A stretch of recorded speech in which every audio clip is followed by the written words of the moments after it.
Sweet, sweet, sweet. No, I'm definitely not going to contribute. I'm 10.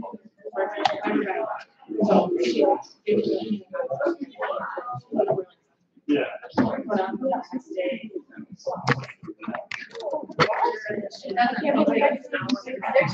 done like in favors. Like they're all the same. Because like I have the same language, but they're all my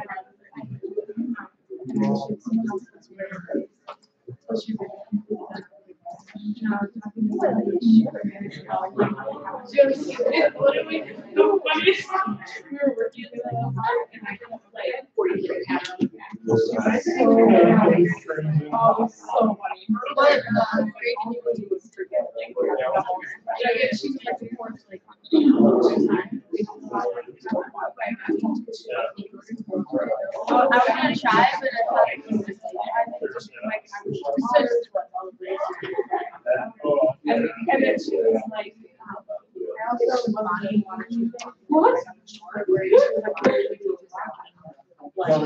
Yeah, like it was on like someone on the back.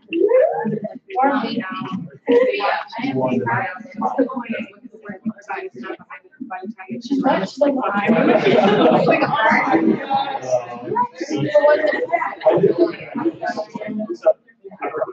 you know what I mean? Okay, so it says that I come good. That's another reason I don't want to go to school. My house is like that.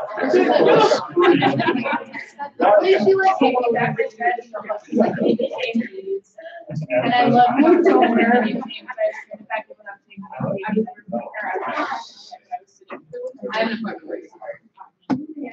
But apparently she's talking to him about it because like All right. she was watching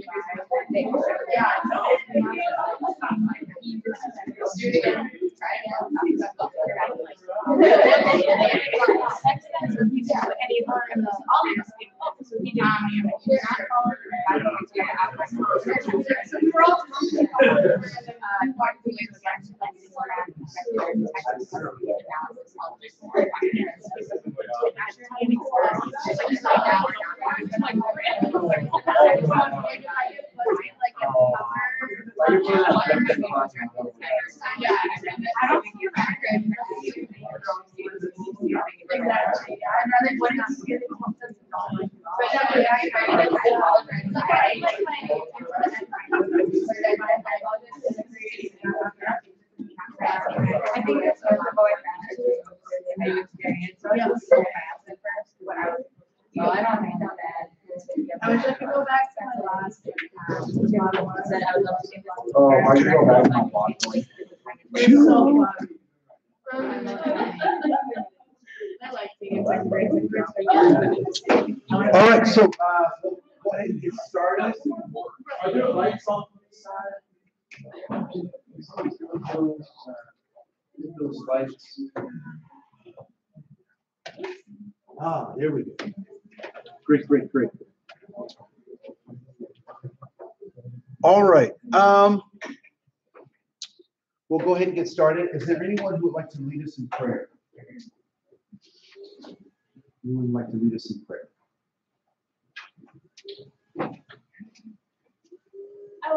Yes, please. Dear Heavenly Father, thank you so much for today. Thank you for all the people in this room as we are trying to expand our minds and get a better view of what you're creating for this world and the complexities that you've put into it for us to appreciate. Amen. Amen. And just as a note, when I ask folks to pray, you don't have to be an eloquent prayer. You don't have to have something prepared or whatnot. I encourage you just to speak from your heart. And if you are one of those people who needs to prepare something, do so. Because it still will be a practice. And I would even go as far as to say, if there is, so prayer comes in many forms, right? So there's the formal outward displaying of gratitude and thanks and requests, but there are also devotions that are also forms of prayer. So when we have that opportunity, hopefully you've seen a pattern. recognize that you can offer a devotion as a prayer as well, right? When are people supposed to pray, and when are we supposed to stop praying?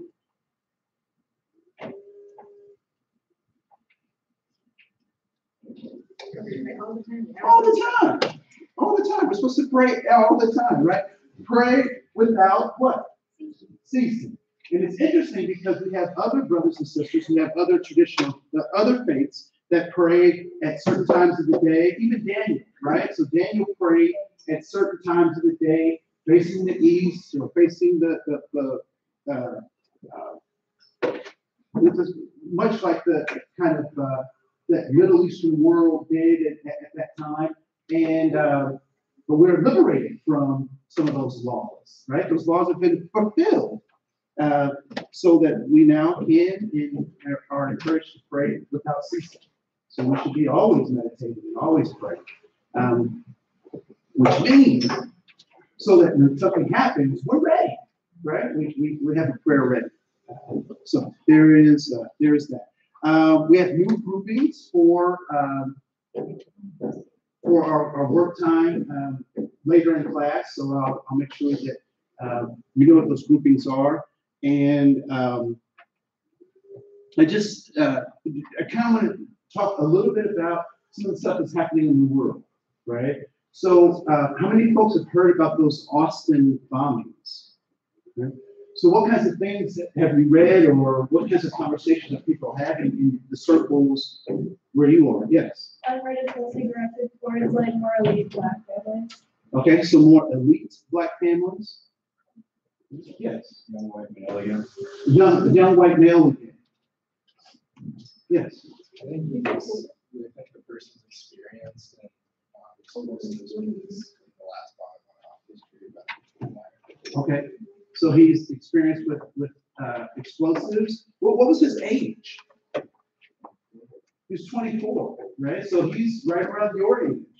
For many of us, a little older, but right in those mid-20s. And I believe that his parents are from Minnesota, no less.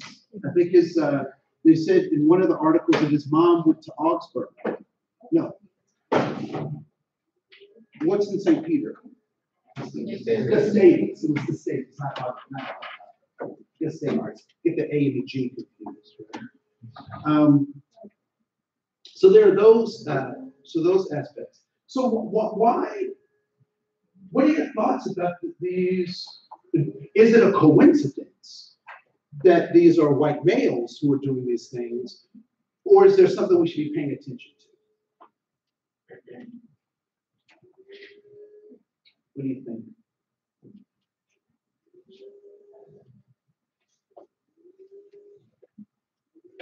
Yes, please. I just think it's interesting that it happens to be a bombing this time instead of the traditional young white males who do the shootings. Because normally we see them as terrorist attack, and this wasn't one, right?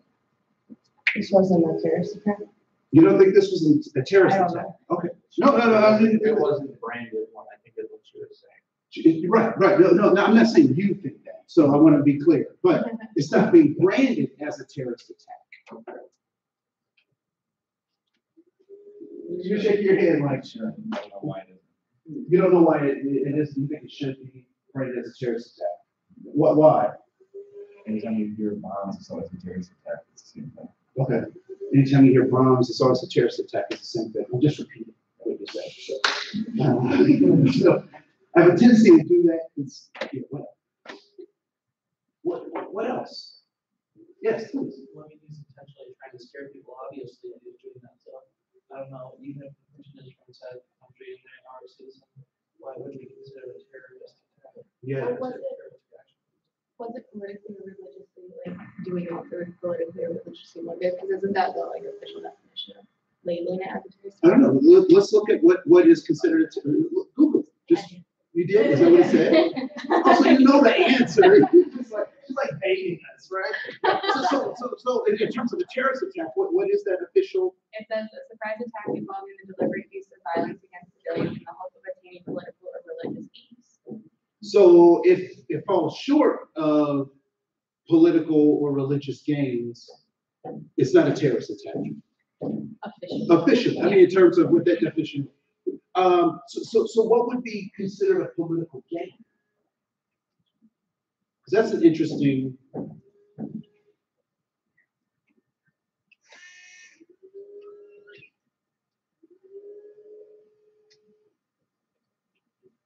Yes, Sebastian. In a way, kind of is a political gain, because it's like mistakes, it's just interesting. Like, everything's political. Everything is political if you think about it. That is profound, right? So I joked, I think it was Monday, about being basic, right? So that again, that's something I learned here at Bethel, what that meant to be basic. That's a political statement, yes? More or less, right? So I think it's interesting.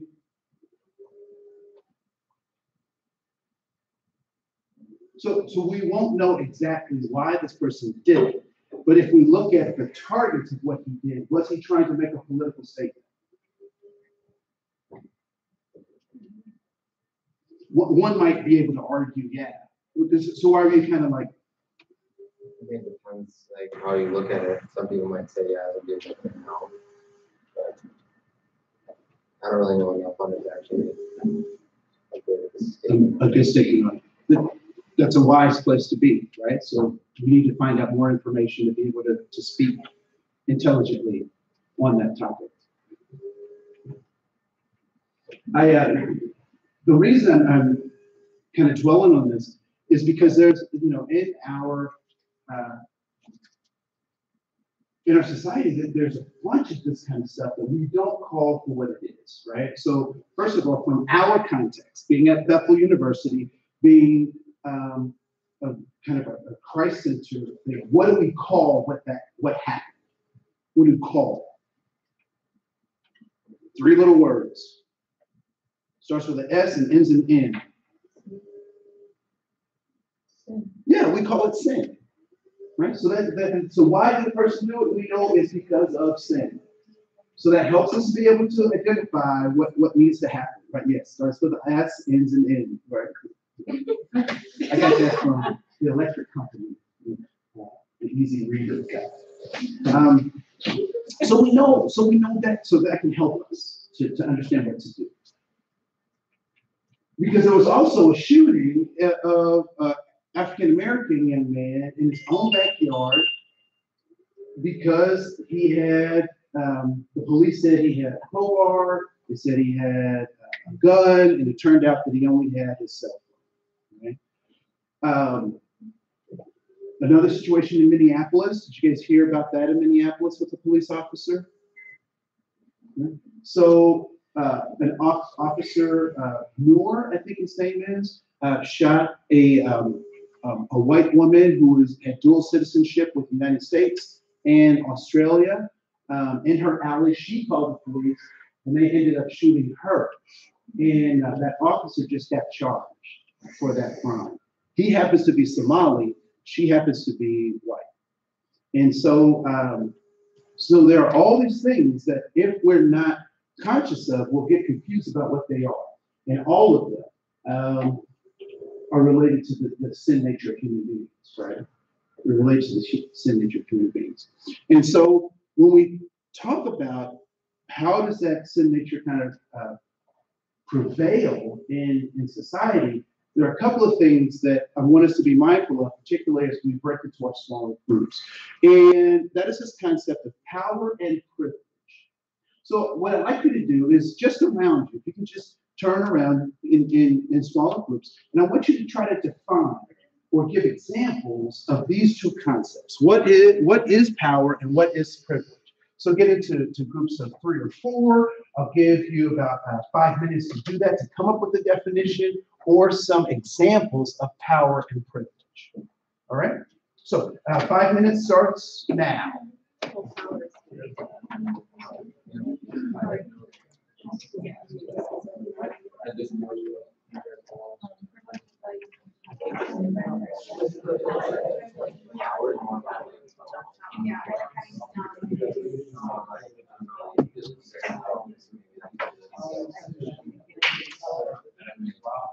I feel like, the biggest thing in my life, yeah, it was power. Because like,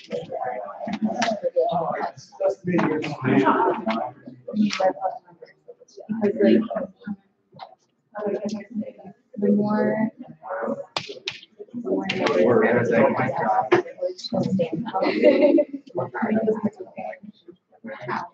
so like, again, it's like you. And that's why I like to do this. Even if it's like a small, it doesn't have any more power than a large group. But I mean, a large group is not I have. I feel like to emphasize that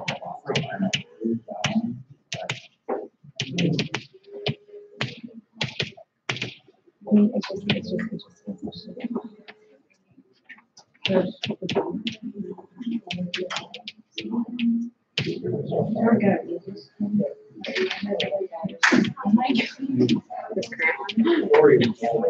It has a no. But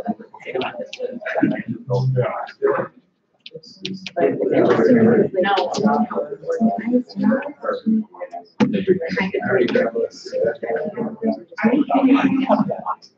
so you would think that it was a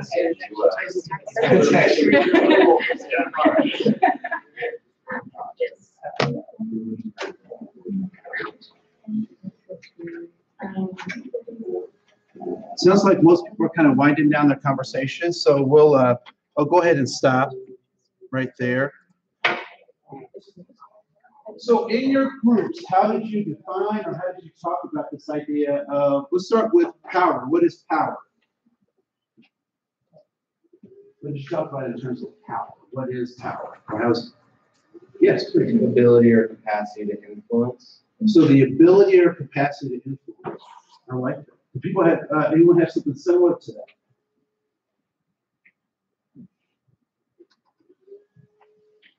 Power. Any other definitions? Yeah, we were just talking about how it has to do with dominance, like who has more control or something. Okay. So dominance or control over someone else or something. Okay. Power. Well, it implies that someone's of lesser status. So it may imply that someone is in lesser status. All right. Do I have any physics folks in here? Okay. So in terms of physics, what is power? It is a force. And what characteristics does that force have? So how does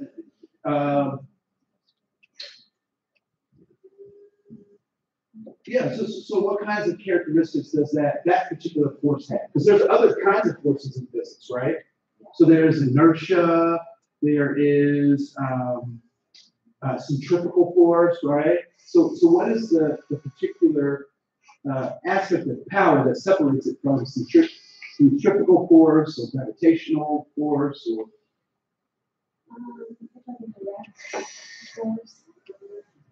Okay, so it's a direct force in something. So something that I learned like in middle school that I found useful is that power, or a definition, very fancy definition, loved it, great example, right? And when I taught my middle schoolers, we really kind of focused on this idea of power being the ability to do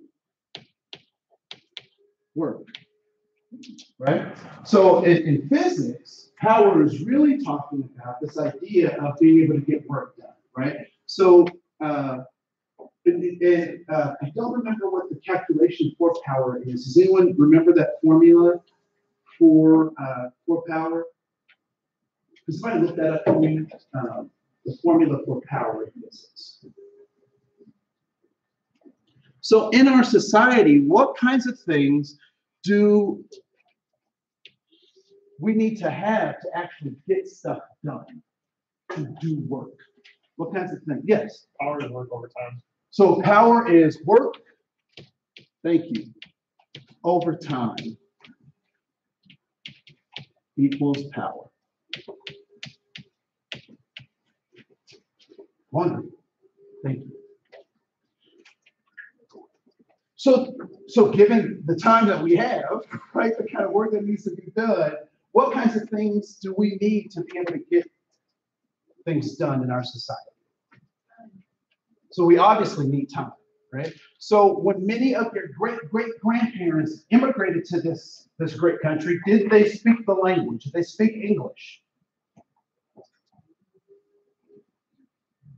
I'd imagine the majority of them probably did not. But they were able to, given what? Time. All right. What else do we need in terms of power to get things done? We need money. So we need time. We need money. What else? We need resources.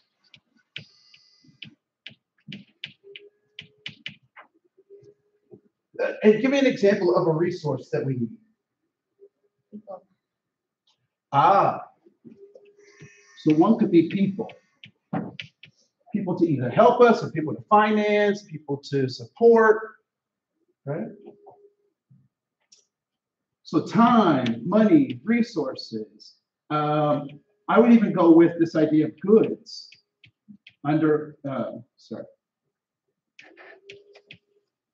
goods under resources, right? So these are all things. If we have these things, we can get things done in our society.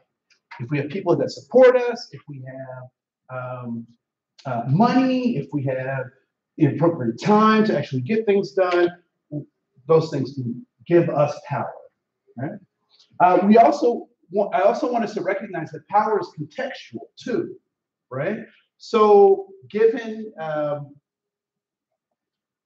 the fact that we use the US dollar, if I took my US dollar to China, it's going to give me access to power differently, right? So in some cases, I may have to exchange it for I think they use the yen. Is that correct? In China? Or is that Japan that they use the yen? Japan uses the yen. Okay, cool. Thank you for correcting me, right? So, so power is also contextual.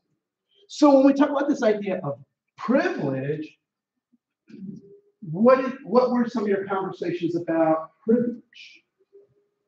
What was privilege? Yes. You know, opportunities that other people wouldn't have immediate access to. All right, so having opportunities that other people wouldn't immediately have access to. What else was some of your conversations about privilege? Yes. There's an interesting article recently. It's from Vanderbilt that says privilege operates on personal, interpersonal, cultural, and institutional levels. It gives advantage, favors, and benefits to members of dominant groups at the expense of members of targeted groups. So it's kind of interesting. Then it gives examples of that. Yes. And it says white people, able-bodied people, heterosexuals, males, Christians, middle or owning class people, middle-aged people, and English-speaking people, all are privileged. Did he mention any group you are a part of? Right? So we all have a certain amount of privilege, why do you think I might pair these two things together in having conversation in today's lecture? Why would I pair power and privilege together in this conversation? Yeah, because they both feed each other, right? What I'm not suggesting is that we should be shameful or prideful of either positionality that we have, but we should take it into recognition. All right. Yes, Levi. So Levi says power is. Power is designated by the position that an individual in society is given, i.e.g. a police officer, a senator, whatnot. Privileges are rights that individuals have that are enforced by the people in power. That is good, right? So privileges are enforced by the folks in power, right? And what do we know about systems that we create? They can be flawed. Why? It's a three-letter word, right? Because of sin.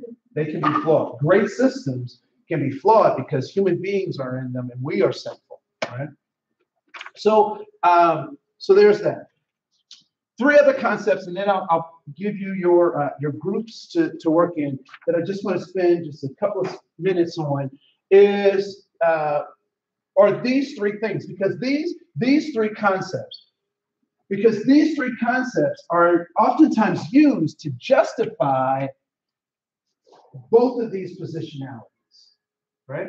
They're used to justify power and privilege. And one is bigotry. So when you think about bigotry, what do you think that means, bigotry? Or how have you heard it used? Anyone watch any of the Rick and Morty cartoons? Would there be anybody there that might be considered bigot? Or American Family, or Family Guy, right? Are there any folks there that might be considered bigot? Yes. It's just like the viewpoint that all other opinions are wrong as opposed to your own. Okay, so that all other viewpoints may be wrong, but your own. All right, bigot. Did I share with you Archie Bunker? Did I share that with you? All in the Family? Let me see if I can just grab it real quick.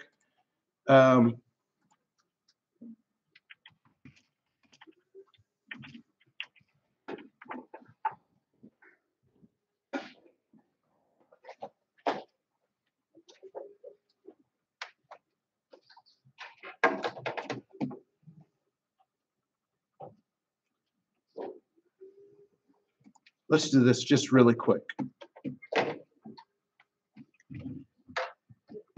Now we know that having a great website is crucial because when we look at all So I want you to listen to this song, right?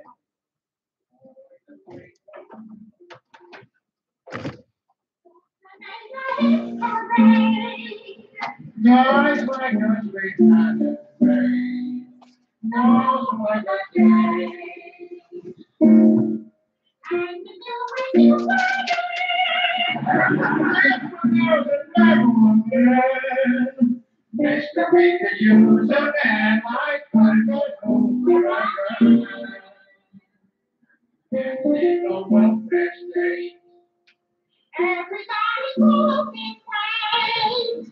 Yeah, I'm a smiling praise.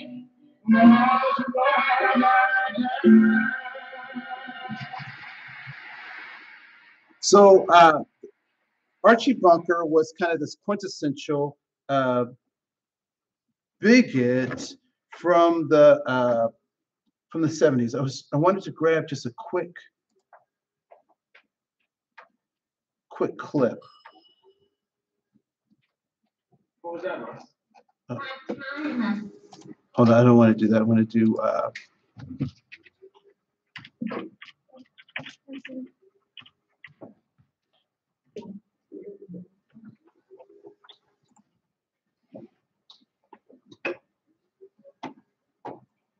so it just an example.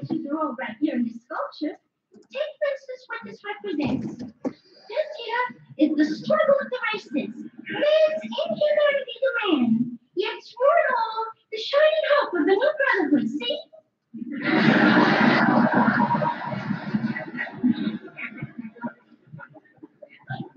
The game has gone fish. I'm all alone. I'm all alone in this house. Isn't anybody else interested in upholding standards? Our world is coming crumbling down. The coons are coming.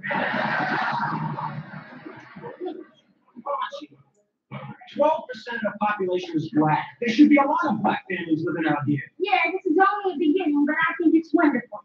Wonderful, huh? Well, let's see how wonderful it is when a watermelon lines come flying out the window.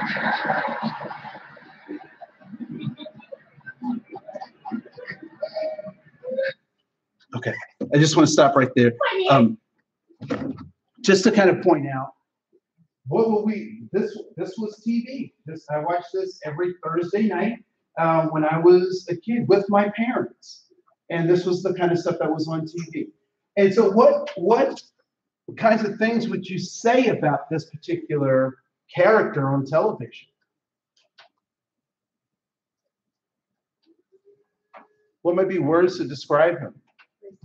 Racist.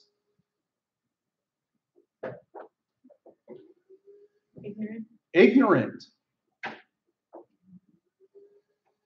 So when I encounter folks like this out in the world, because I do, which is interesting, before I figured out what was going on with them, I would say that they were, I would call them bigoted. I would also say they were racist. And I would say that they were ignorant, right?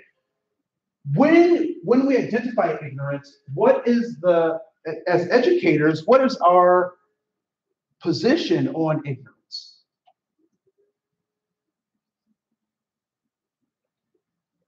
So as educators, when we see ignorance, what does our vocation say about ignorance?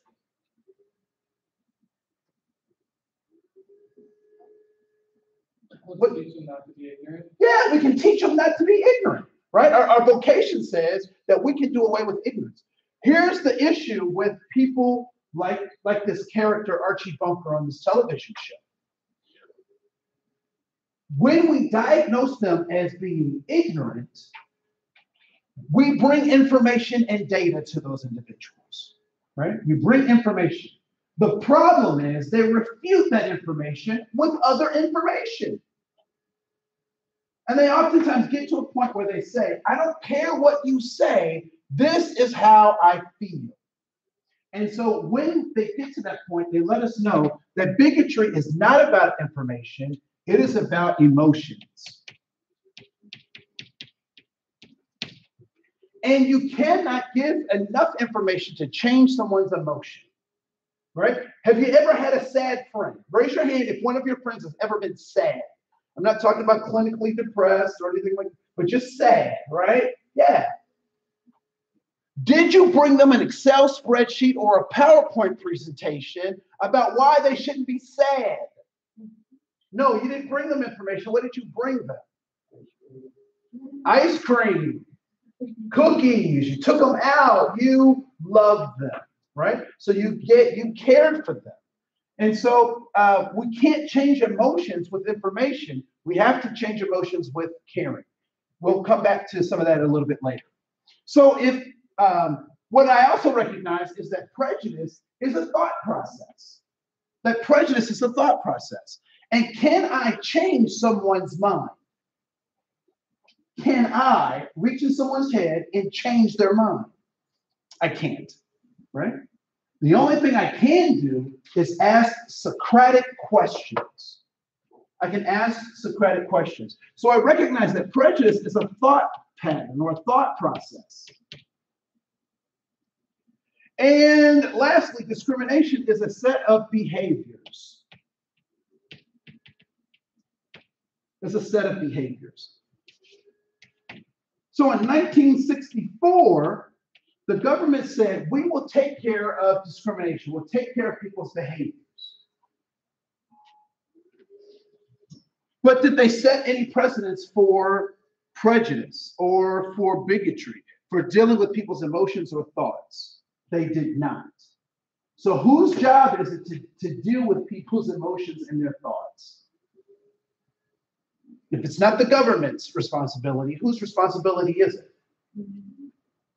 Say that louder. I thought, oh, okay, no, nothing. Okay. What do you think? Whose responsibility is it? It's the community's responsibility. It's our responsibility, right? So is discrimination done? Are we no longer operating in a world where there's no more discrimination? No, we're not. Why might that be?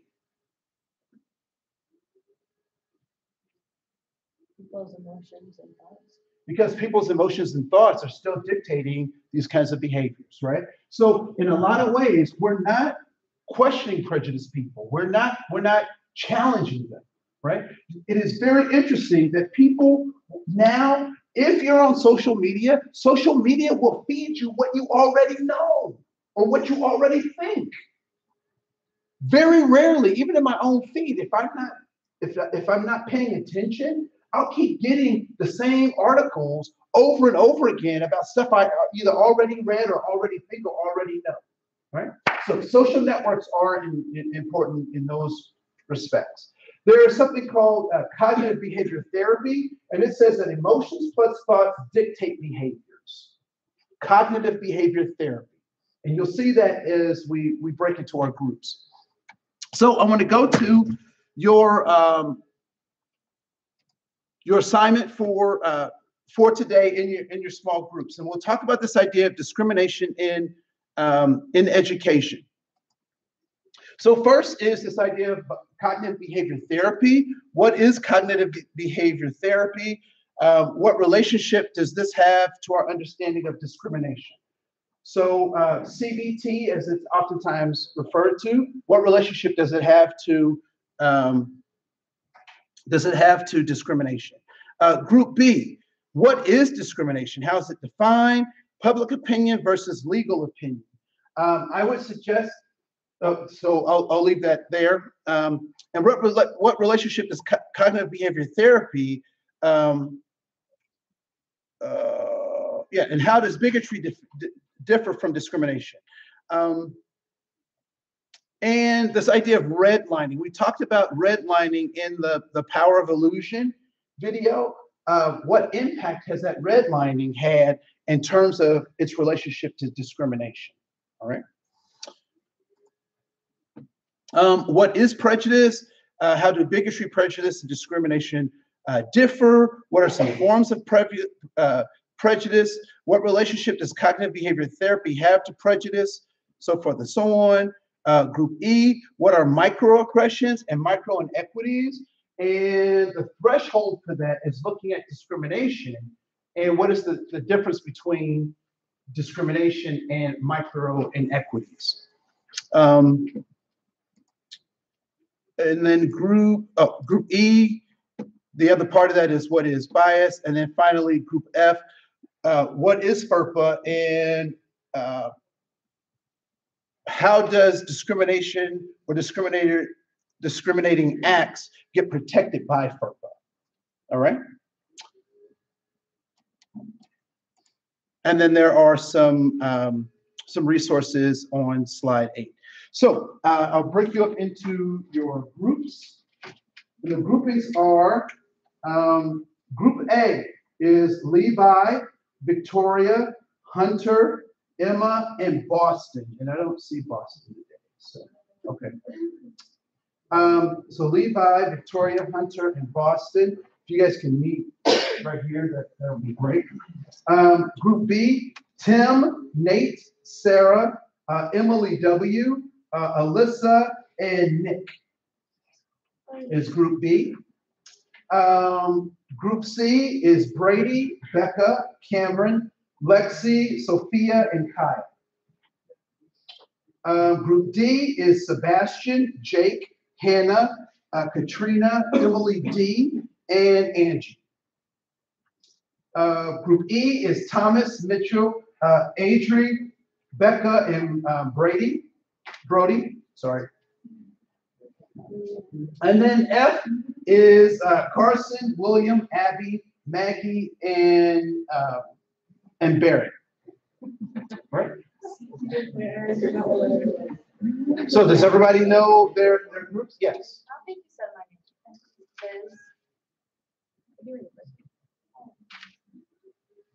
name. You are.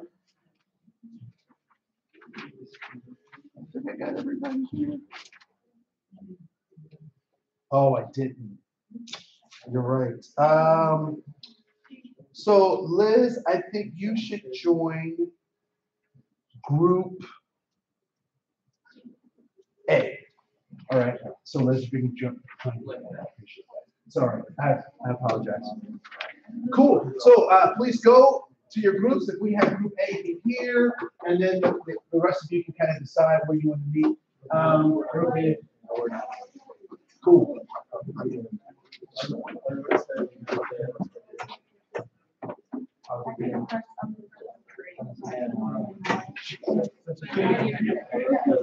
Liz, again, I apologize.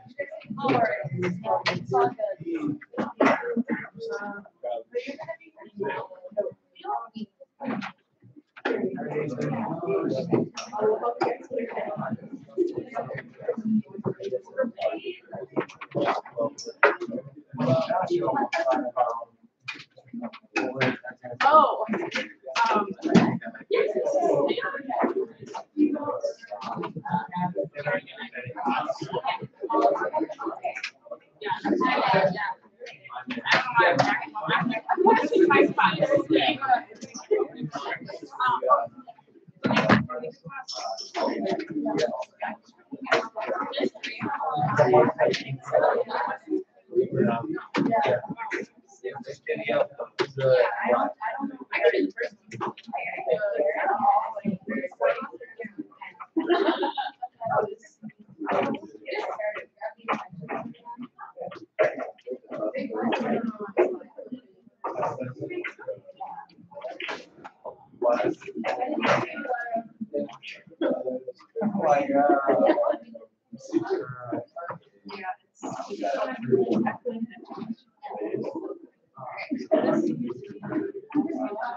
Yes.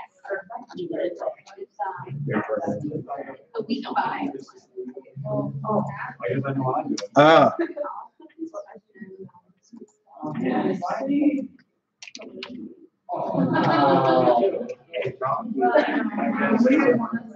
I'm sorry, Group E, Group E,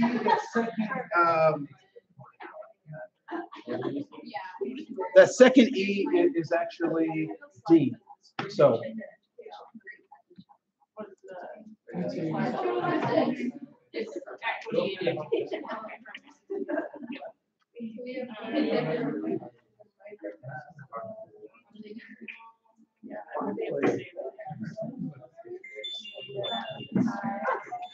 This is what I have to do.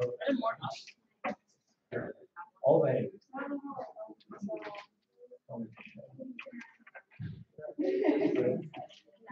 Oh, yeah. Oh.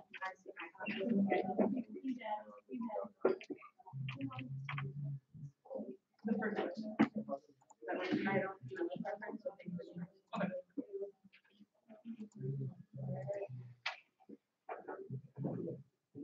Yeah. What is the like? Is that much bigger? Oh, the same.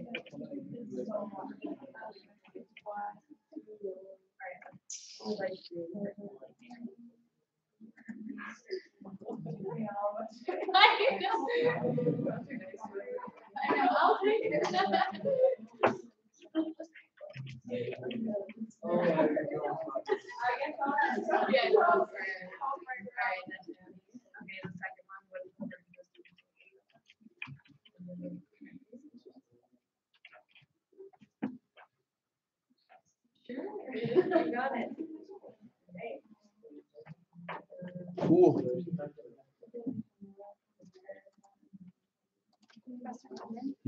Did you look at that reflection paper from 2009? I mean, that was the one that breaks hours. Yeah. But I'll do it again. I wasn't able to get into it. Okay. So March 9th. Yeah, so let's do that. I'll do that right now. Okay, thank you. You're welcome. Thank you, Sarah. Yeah.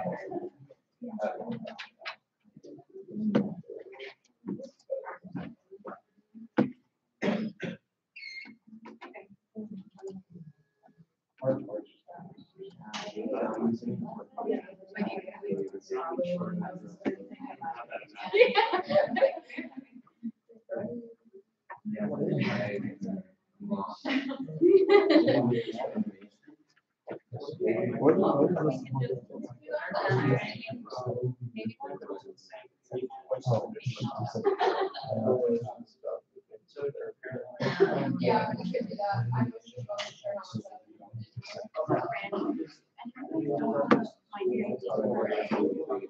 Which slide was that? I'm on slide 8.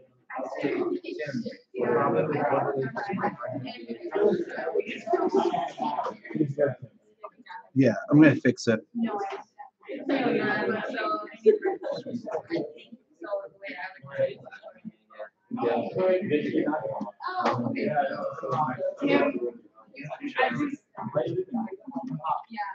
Well, we know that.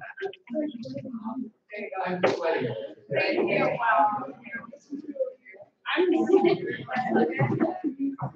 Now we have another question.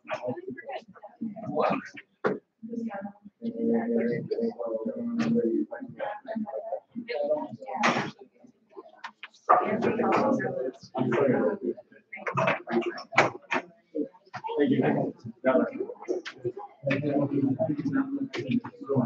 know, right? So I don't even know.